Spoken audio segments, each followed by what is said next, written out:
Whitney Earhart and Evie Coates are elementary school teachers who have been told to listen for a noise from another part of their school building. This noise.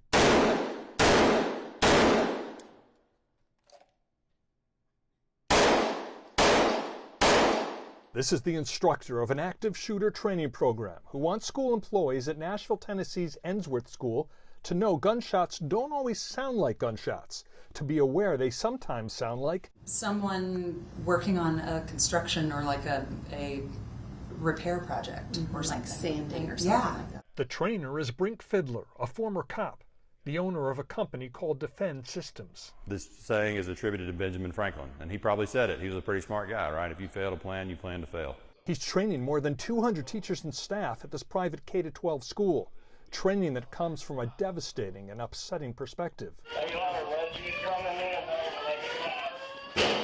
Fiddler trained the teachers and staff at Nashville's Covenant School the year before a shooter murdered 3 students and 3 school employees in a rampage this past March. The Metropolitan Nashville Police Department believes that the training the Covenant staff received saved lives. The shooter never got into a classroom. Fiddler knew some of the victims and was friends with the school headmaster, Dr. Catherine Kuntz, who was killed. She's a leader, man. You know, she is a lead from the front person. She did it right and did it what she was going to do as a leader, and unfortunately it cost her her life. But I think if you had the chance to ask her, would she do it again, the answer would be yes. The Covenant school employees follow this key training, says Fiddler.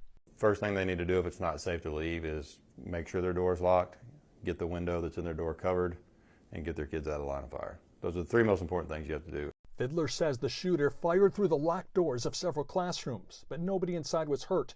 The children were out of the line of fire.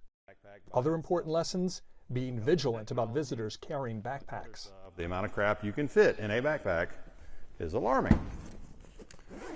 The first one being this guy. Also in this relatively small backpack, Fiddler has a bunch of additional 30-round magazines and 3 Glock pistols. The training emphasizes not being a sitting duck if a shooter is about to enter a classroom door.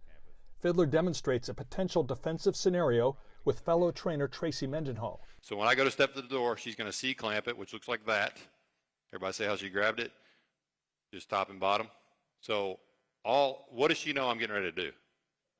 Pull back. So what we want her to do is just use that to her advantage. So as soon as I pull back, she's going to drive straight up. But you get under the gun like this because who thinks right now I can pull this gun down and tap her on the head if I pull straight down?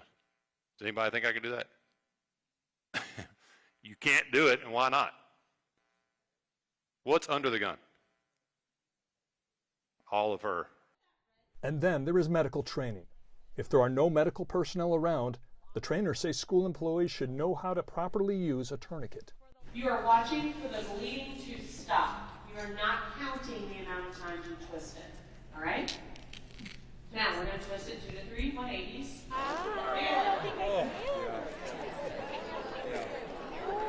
This active shooter training lasts for almost 5 hours.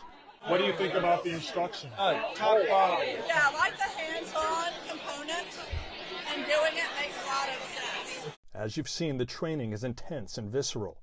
The trainer knows what he teaches is a sad sign of the times. It's terrible, but I'm also glad to do it, oddly enough, because there is something that can be done to help people in those situations, and that's what we're about.